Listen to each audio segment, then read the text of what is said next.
Bonjour à toutes et à tous et bienvenue dans cette nouvelle vidéo consacrée encore une fois à l'univers des nouvelles technologies et aujourd'hui plus particulièrement à une vidéo un peu plus ouverte et un peu plus prospective puisque je vous propose de découvrir avec moi les 10 technologies qui, à mon sens, vont s'imposer et révolutionner notre quotidien dans les 10, 20 ou 30 ans à venir, donc d'ici 2050. Donc c'est une vidéo un peu prospective où on va essayer de se projeter dans l'avenir ensemble. Je vais vous faire part un petit peu de ce que j'en pense moi par rapport à ce que je lis, ce que j'entends, ce que je vois un petit peu partout. Et surtout, n'hésitez pas à réagir en commentaire en dessous de la vidéo pour me dire si vous voyez d'autres technologies que je n'aurais pas abordées dans cette vidéo et qui peuvent, à votre sens, révolutionner le futur à venir, le futur proche, et surtout me dire pourquoi vous pensez que ça va pouvoir révolutionner notre quotidien.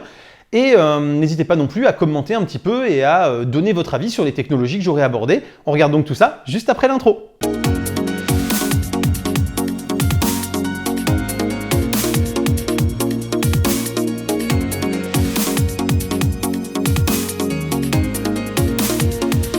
Alors donc on va aborder, comme je vous le disais, 10 technologies qui pour moi vont être des technologies de rupture à l'avenir, en sachant que certaines commencent déjà à s'imposer un petit peu, mais à mon sens pas suffisamment par rapport à leur potentiel, là où d'autres ne sont encore qu'à l'état de prototypes ou d'études en labo, et donc qu'il n'y a absolument rien de sûr sur leur exploitation commerciale et à grande échelle. Et bien sûr, pour que cette vidéo ne dure pas trop longtemps, je ne vais pas rentrer dans le détail du fonctionnement de chacune de ces technologies, c'est pas le but, et je serais même bien incapable pour certaines d'entre elles de vous expliquer exactement comment elles fonctionnent, donc je vais juste vous en expliquer dans les grandes lignes le fonctionnement et les apports que ça peut avoir et ce qu'on peut imaginer qu'elles nous permettent de faire à l'avenir. On commence tout de suite avec une première techno, la techno de la blockchain. Alors pour faire simple, la blockchain c'est une capacité de créer des données qui vont être par nature difficile voire impossible à falsifier, corrompre ou modifier sans qu'on ne le sache. C'est une technologie qui est essentiellement utilisée pour pouvoir décentraliser les données tout en gardant leur intégrité et qui a été au départ créée surtout pour tout ce qui est crypto-monnaie, puisque les crypto-monnaies vont être calculées en termes de parité, en termes d'échange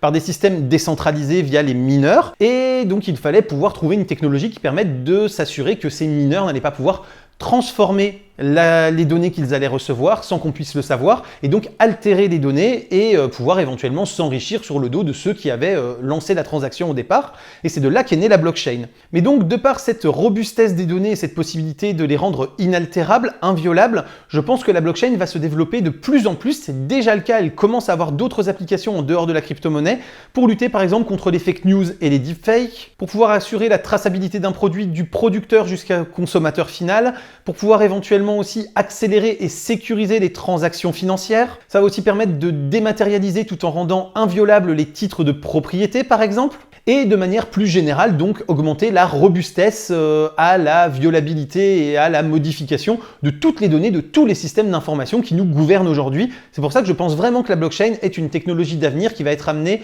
à se développer et à être totalement transverse dans l'ensemble des domaines des technologies. Deuxième technologie de rupture pour moi, ça sera la partie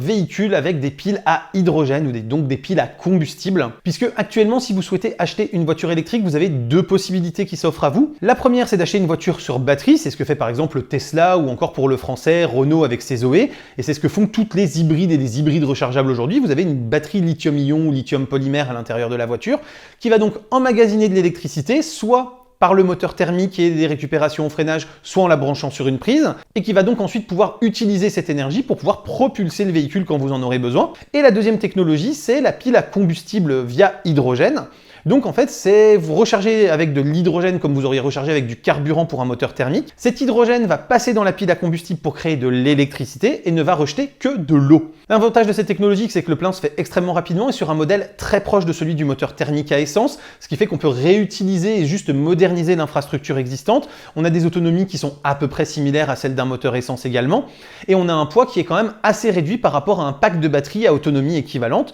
et donc c'est une technologie qui pour moi va vraiment être la vraie technologie de la voiture électrique et du véhicule électrique au sens large. Le problème, c'est que pour l'instant, une pile à combustible, ça reste extrêmement cher. Donc dans l'avenir proche, je vois ça plutôt dans les gros véhicules, les trains, les avions, les camions, ou éventuellement dans des véhicules de flotte comme des taxis ou des véhicules en autopartage qui vont pouvoir être mutualisés et donc pouvoir être plus facilement rentabilisés. Mais ce développement global de la pile à combustible va permettre de faire chuter les prix de l'industrie. Et donc, je pense qu'à court ou moyen terme, on pourra également retrouver ce type de pile à combustible dans nos véhicules du quotidien, ce qui permettra vraiment de passer au full électrique en n'ayant vraiment plus du tout de problème en termes de recharge, d'approvisionnement, et donc en n'étant plus obligé de développer une infrastructure de recharge extrêmement complexe, extrêmement coûteuse pour amener de très grosses puissances énergétiques dans des endroits qui n'en avaient initialement pas besoin. Troisième techno, ce sont les véhicules autonomes qui, pour moi, vont de pair un petit peu avec la technologie de batterie et de pile à combustible. Donc pour moi, les véhicules autonomes vont vraiment révolutionner les choses parce qu'ils vont changer le paradigme du véhicule.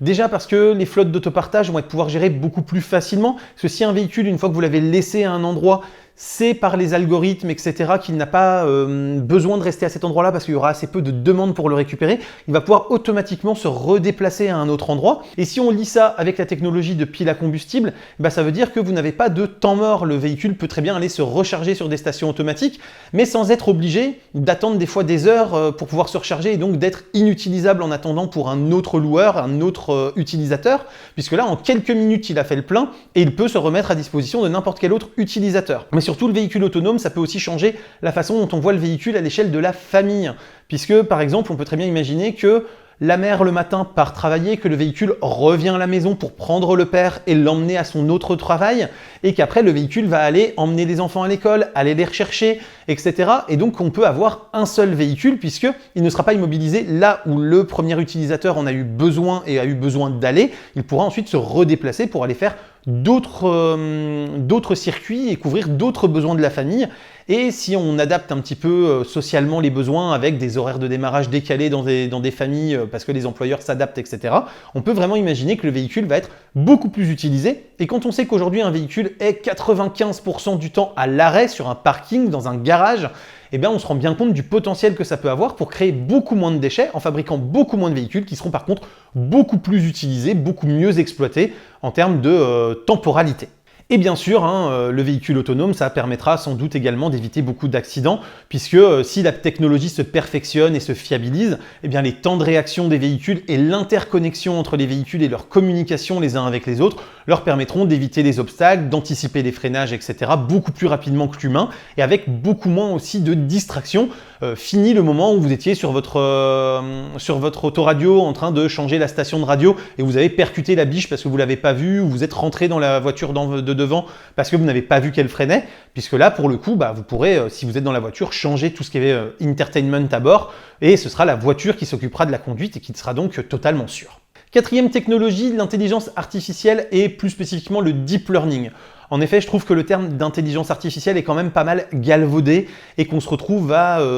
prétendre qu'on a des intelligences artificielles là où elles ne sont pas intelligentes. C'est pour ça que je préfère vraiment parler de deep learning et d'algorithmes auto-adaptés. Et je vous en parlais donc tout à l'heure dans la voiture autonome avec des véhicules de flotte qui pourraient se replacer selon des algorithmes prédéterminés qui sauraient où seront les besoins dans les heures à venir. Eh bien, je pense que toute cette technologie va se développer. En effet, cette technologie, elle est déjà partout. Les processeurs des smartphones, les processeurs des cartes graphiques ont aujourd'hui ce qu'on appelle des Tensor Core qui sont dédiés à ce deep learning et à ces algorithmes auto-adaptatifs. Mais je pense que ça va encore se développer puisqu'avec le big data, on va transmettre de plus en plus de données qui vont pouvoir être triées et exploitées de manière totalement autonome pour nous simplifier le quotidien. Et donc par exemple, voilà, il va y avoir ce genre d'algorithme pour savoir à quel rythme je mange par exemple le jambon dans mon frigo et pouvoir automatiquement alimenter ma liste de courses sans que j'ai moi-même à penser qu'il ne me reste qu'une tranche de jambon et que je dois le rajouter sur ma liste par exemple. Voilà, on peut imaginer toutes sortes de choses comme ça en intelligence artificielle et bien sûr des trucs beaucoup plus pervers en termes de privacy, en termes de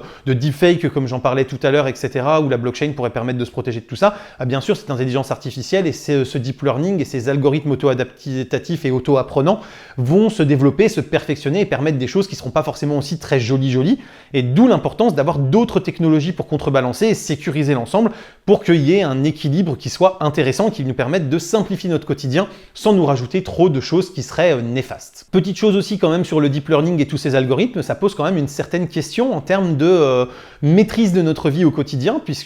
plus ces algorithmes vont se rendre performants et indispensables dans notre quotidien, plus on va perdre une partie de notre souveraineté décisionnelle. Donc il faut aussi quand même que tout ce qui est chercheur en éthique se pose la question là-dessus et qu'on avance aussi là-dessus, parce que voilà, il ne faudrait pas qu'à la fin on soit totalement gouverné et emprisonné dans des algorithmes qui décident pour nous, qui nous empêchent d'avoir notre libre arbitre et de continuer de pouvoir évoluer de manière individuelle et en gardant effectivement cette liberté de choix. Cinquième grosse technologie qui va se développer pour moi à l'avenir, c'est tout ce qui est médecine connectée, individualisée et autonome. Donc dans la lignée de tout ce qui est deep learning, on se rend compte avec des études récentes que sur certaines pathologies, on a déjà des algorithmes qui posent des diagnostics plus précis et plus pertinents que des humains. Donc avec les mêmes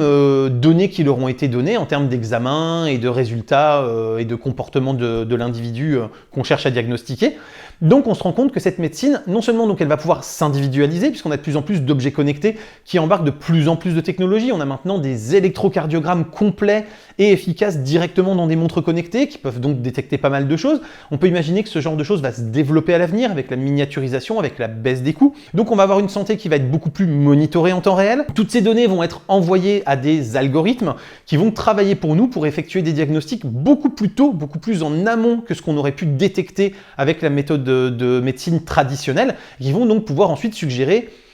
qu'on a une certaine pathologie et pouvoir mettre en place des traitements beaucoup plus préventifs, beaucoup plus tôt, pour pouvoir soigner plus facilement ces pathologies. Et donc cette médecine vraiment individualisée et connectée, j'y crois vraiment, je pense qu'elle va se développer à l'avenir et qu'on va vraiment rentrer dans une nouvelle ère en termes de suivi de notre santé. Autre chose qui va pouvoir nous permettre d'améliorer notre quotidien, enfin je l'espère, c'est tout ce qui va être l'homme augmenté, le transhumanisme et l'homme bionique, si on peut dire. En effet, qui ne connaît pas aujourd'hui, par exemple, les cœurs artificiels de chez Carmat ou encore les puces neurales de chez Neuralink qui sont en cours de développement. C'est une boîte d'Elon Musk et on voit bien quand même qu'Elon Musk a tendance à pas mal transformer en or tout ce qu'il touche. Et donc, ce ne sont pour l'instant que les balbutiements de ce qu'on peut faire, mais on peut effectivement imaginer que dans un avenir proche, on aura vraiment un homme qui sera augmenté et que les technologies aidant, si vous faites arracher un membre, on vous le remplacera par un membre bionique. Si vous perdez la vue, on vous le remplacera par un système de vision artificielle mais connecté directement via des puces neurales à votre cerveau pour que vous retrouviez la vue. Enfin voilà, même si on en est qu'au début, on a plein de choses que des chercheurs arrivent à faire aujourd'hui qu'on n'imaginait pas. On arrive à donner un semblant de vue à des aveugles. Alors ok, c'est pas la vue que vous avez vous avec une très haute définition, des super couleurs, des super contrastes, mais ça permet à un aveugle de commencer à revoir des formes, à pouvoir se guider dans un espace clos par exemple, sans canne blanche et sans assistance. Et donc on arrive vraiment à faire des choses qui sont incroyable, alors que ça ne fait que quelques années ou tout au plus une décennie qu'on travaille sur ce genre de choses. Les cœurs Carmat, au début, la durée de vie, c'était quelques jours pour le patient qui était transplanté. Aujourd'hui, on arrive à plusieurs mois de durée de vie sur un patient transplanté qui, de toute façon, serait mort sans cette transplantation de cœur artificiel. Enfin voilà, on a des progrès qui sont quand même assez importants dans le domaine et je pense qu'on va pouvoir continuer de pousser ces progrès et les amener encore plus loin. Avec après toujours cette question d'éthique, qu'est-ce qu'on peut remplacer, qu'est-ce qu'on ne peut pas remplacer, qu'est-ce qu'on peut faire, qu'est-ce qu'on ne peut pas faire, quelle influence peuvent avoir ces machines ensuite sur notre corps, sur notre cerveau, sur notre façon de penser et sur qui nous sommes. Ça ouvre beaucoup de questions en termes éthiques, aussi bien qu'en termes scientifiques purs. Mais voilà, je pense vraiment que ça va être amené à se développer énormément et à changer radicalement notre quotidien. La seule chose que j'espère, c'est qu'on n'en arrivera pas à un extrême comme dans le film Repomen, où vous êtes que des loueurs de vos organes et que si vous n'arrivez plus à payer, on vient vous les reprendre et vous mourrez. Septième technologie, l'impression 3D d'organes et de tissus vivants. En effet, l'impression 3D, tout le monde connaît, avec des polymères plastiques ou même avec des métaux ou du béton. C'est ce qui se fait maintenant de plus en plus et qui va continuer à se développer aussi. Mais je pense que la vraie technologie de rupture, ce sera l'impression biologique. À savoir qu'on commence à travailler là-dessus, pouvoir imprimer de la peau, des muscles, voire des organes complets. Et surtout, on a aujourd'hui la capacité de rendre des cellules spécialisées cellules souches pour les respécialiser en d'autres types de cellules, ce qui fait qu'on peut imaginer après utiliser nos cellules classiques pour nous réimprimer un cœur, un foie, un poumon, un intestin, n'importe quoi dont on aurait besoin, en respécialisant les cellules que l'on va ensuite cultiver et imprimer. Et donc bien sûr, comme ces impressions seraient faites à partir de nos propres cellules, ces éléments seraient totalement biocompatibles, ça éviterait ou limiterait grandement les risques de rejet. Et donc on peut imaginer dans un avenir plus ou moins lointain que la technologie nous permette, lors d'un accident par exemple, voilà, vous avez eu le cœur perforé, et on peut, si on intervient suffisamment vite, vous le remplacer par un cœur qui aurait déjà été préalablement cultivé, qui vous attendrait. Vous avez une cirrhose du foie parce que vous avez une maladie génétique, vous avez trop bu ou vous avez ingéré des composés qui ont dégradé votre foie, y compris dans des risques dans votre milieu de travail ou des choses comme ça. Et bien on pourrait vous remplacer simplement votre foie par le même foie avec vos propres cellules, donc totalement biocompatibles. C'est en tout cas ce qui se développe avec,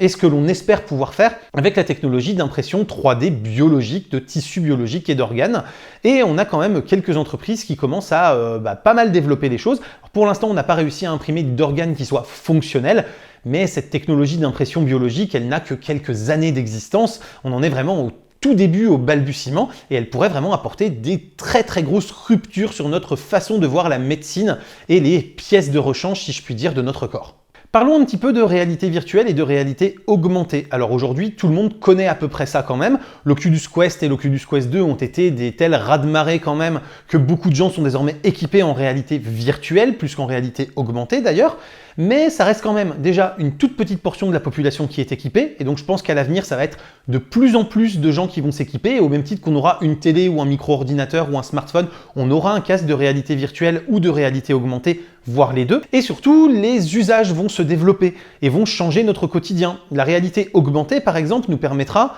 dans notre quotidien d'avoir des informations, et par exemple sur un circuit touristique, ça peut prendre tout son sens, vous avez des informations sur les monuments que vous voyez, sur les sculptures, voilà, dans un musée, des choses comme ça, on peut déjà l'avoir, et après ça va petit à petit se développer et se généraliser pour avoir des informations sur les personnes que vous croisez, par exemple, voilà, c'est telle personne, vous vous en souvenez pas, elle a été stockée dans votre carnet d'adresses, ça vous redonne son nom, son pédigré, le contexte dans lequel vous l'avez connu, ça peut être super intéressant. Et en termes de réalité virtuelle, les mondes vont se développer, on va avoir du full body tracking qui va aussi devenir la norme, et on peut imaginer qu'après, plutôt que de faire 500 bornes pour aller faire une conférence ensemble ou une réunion ensemble, et plutôt que de le faire simplement par caméra interposée où on perd pas mal en termes de gestuels et en termes de comportements qui sont retranscrits, eh bien on soit tous avec une interface 3D complète, un full body tracking, autour d'une table avec le même système d'interaction qu'une réunion classique, la même vision spatiale qu'une réunion classique par exemple. Ça peut être ce genre de choses qui va se développer.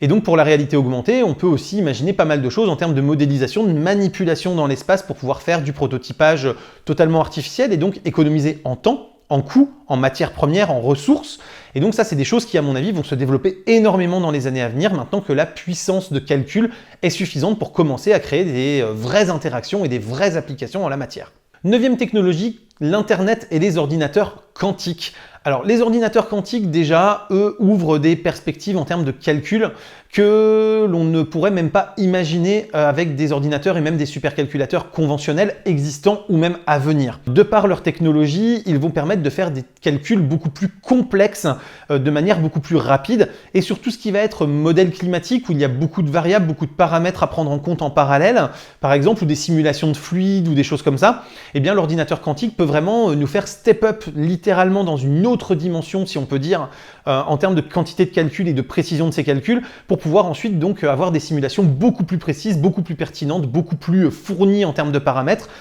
et qui sont pour l'instant inaccessibles ou extrêmement chronophages et longues à faire tourner sur des ordinateurs classiques. Pour la partie Internet quantique, alors ne vous imaginez pas aller demain sur un site via de l'Internet quantique, jouer en ligne via de l'Internet quantique, ce n'est pas du tout le but. Par contre, en termes de sécurité de transmission des informations, l'Internet quantique va permettre en fait de savoir à coup sûr et certain si une communication a été interceptée et lue. Et donc en termes de sécurité de données, on peut imaginer envoyer quelques paquets, voir si c'est lu, et donc si ça n'est pas lu, transmettre le reste de l'information, alors que si ça a été lu, on sait que quelqu'un écoute le flux et va donc intercepter des données, et donc on peut resécuriser des données différemment ou les transmettre par un autre canal qui lui ne serait pas écouté. Et donc en termes de privacy, mais aussi en termes vraiment de sécurité des données au niveau étatique, au niveau communication importante, etc.,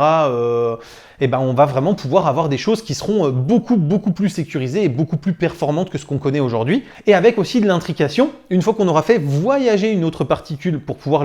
qui est intriquée avec une première, eh bien on pourra avoir une communication quasi instantanée et même instantanée entre les deux. C'est la magie de l'intrication quantique. Et donc on peut imaginer qu'une fois le premier voyage de données qui aura été fait, même très loin, hein, sur la Lune, sur Mars ou des choses comme ça, les autres communications ensuite puissent se faire en quasi-temps réel, ce qui révolutionnerait notre façon de communiquer à grande échelle. Et enfin, la 10e technologie qui est pour moi la plus prometteuse et la plus révolutionnaire, c'est le stockage sur ADN. Alors l'ADN, vous savez sans doute ce que c'est, hein, c'est ce qui compose nos cellules et qui nous permet de coder l'entièreté des informations qui permettent à notre corps humain de se créer, de se régénérer, de fonctionner. Et donc cet ADN peut stocker des quantités de données qui sont absolument titanesques. Donc pour vous resituer un peu les choses, aujourd'hui avec tous les objets connectés, etc., en 2018, on a produit 33 zeta-octets de données. Donc 33 zeta-octets, c'est 33 milliards de téraoctets de données qui ont été produits uniquement sur l'année 2018. Avec l'explosion des objets connectés, le développement des véhicules connectés, autonomes, etc., on estime qu'en 2025, c'est demain, hein, je veux dire, c'est dans 4 ans, on produira 200 zeta-octets de données, donc 200 milliards de téraoctets de données sur la seule année 2025, ce qui est absolument colossal. En effet, avec les technologies actuelles, le plus gros des disques durs qui existent sur le format 3,5 pouces fait 18 téraoctets. Donc pour stocker toutes les données qui ont été produites en 2018, il faudrait 1,8 milliard de disques durs de cette capacité pour pouvoir stocker l'ensemble des données, et ce sans compter les sauvegardes et les redondances nécessaires à leur sécurité. C'est juste colossal. Donc bien évidemment, on ne stocke pas l'ensemble des données qu'on produit, et on ne les stocke pas en totalité non compressées, on les compresse avant de les stocker, mais le stockage reste quand même un problème hyper important, et les data centers commencent à saturer, à ne plus réussir à absorber cette nouvelle quantité de données, il faut trouver de nouvelles solutions. À titre indicatif, le stockage ADN permettrait de stocker 200 000 téraoctets dans un seul gramme d'ADN. Ça veut dire qu'avec seulement 1 tonne d'ADN, ce qui représente en gros une grosse armoire de serveurs dans un data center hein, en termes de poids, on se retrouverait avec le stockage de l'intégralité des données produites à l'année 2025 qui seraient stockées dans cet espace. On se rend bien compte que là, l'ADN permet vraiment un stockage hyper puissant en termes d'espace, et donc l'on se retrouverait avec vraiment des data centers beaucoup plus économes en énergie si on arrivait à faire ce stockage ADN. Pour l'instant, les limites, c'est que ça prend énormément de temps de créer cet ADN artificiel pour encoder nos données, et ça prend également énormément de temps pour relire, reséquencer cet ADN pour récupérer les données quand on en a besoin. À titre indicatif, Microsoft, qui est l'une des entreprises les plus en pointe sur la matière, a créé un dispositif autonome pour stocker simplement le mot Hello, donc 5 lettres, 5 bits de stockage. Ils se sont retrouvés avec 21 heures de travail pour stocker puis récupérer cette information, et le dispositif coûte plusieurs centaines de milliers de dollars. Donc on se rend bien compte que c'est pas encore pour demain, que c'est pas accessible tout de suite, mais la technologie existe, elle est maîtrisée puisqu'on a déjà des proof of concept en laboratoire qui permettent d'encoder et de récupérer des données. Et on a déjà réussi à prouver aussi, avec des temps beaucoup plus longs et des coûts beaucoup plus importants, qu'on pouvait stocker de la photo, de la vidéo, du texte, n'importe quoi en fait comme données, puisque c'est le même principe que les 0 et les 1 qui constituent nos données informatiques aujourd'hui, simplement reséquencées avec les 4 particules qui constituent, les 4 acides essentiels qui constituent l'ADN. Donc vraiment, cette technologie peut vraiment révolutionner à l'avenir, et si on arrive à en baisser le coût et à en accélérer les capacités, on peut imaginer que pour le stockage quotidien, normal, on est toujours nos disques durs, notre RAM, etc. qui fonctionnent pour pouvoir exploiter et utiliser nos données au quotidien, mais que par contre pour l'archivage de données, le stockage de données, où on a peut-être moins besoin de performance immédiate, et si on doit récupérer nos données, on peut se permettre d'attendre quelques minutes ou quelques heures qu'elles soient redigérées par le système pour nous être restituées, eh bien on ait un stockage ADN qui se fasse, ce qui permettrait de stocker des bien plus grandes quantités de données avec beaucoup moins d'énergie et beaucoup moins d'espace utilisé pour cela. Et cerise sur le gâteau, conservé dans de bonnes conditions, l'ADN peut se maintenir pendant des dizaines de milliers, voire des millions d'années, et c'est, on l'a prouvé, une molécule qui est hyper résistante, hyper résiliente aux attaques extérieures quand elle est bien stockée, ce qui fait qu'on aurait un stockage hyper efficace, y compris en termes de pérennité sur les très longues durées. Voilà donc les 10 technologies que je voulais vous partager et qui, selon moi, seront les 10 technologies les plus de rupture à l'avenir. J'espère donc que vous partagez mon avis. Si ce n'est pas le cas, comme je vous le disais, hein, en commentaire, dites-moi pourquoi. Pourquoi vous pensez que certaines technologies ne se développeront pas, ou au contraire qu'elles sont déjà mortes-nées, ou au contraire, si vous voyez d'autres technologies, comme je vous le disais, dites-le moi aussi pour qu'on puisse en discuter, ça m'intéresse vraiment. Et si cette vidéo vous a plu et vous a appris des choses, n'hésitez pas à penser au clap, le commentaire, le like, l'abonnement et le partage. N'hésitez pas non plus à aller me soutenir sur Tipeee ou sur Utip pour m'aider financièrement, ça fait toujours extrêmement plaisir. Et quant à moi, je vous dis à très bientôt pour plein de prochaines vidéos, photos, techno, informatique et jeux vidéo qui font le contenu de la chaîne au quotidien. D'ici là, continuez de rester curieux et de regarder des vidéos sur YouTube. Salut à tous, bye bye.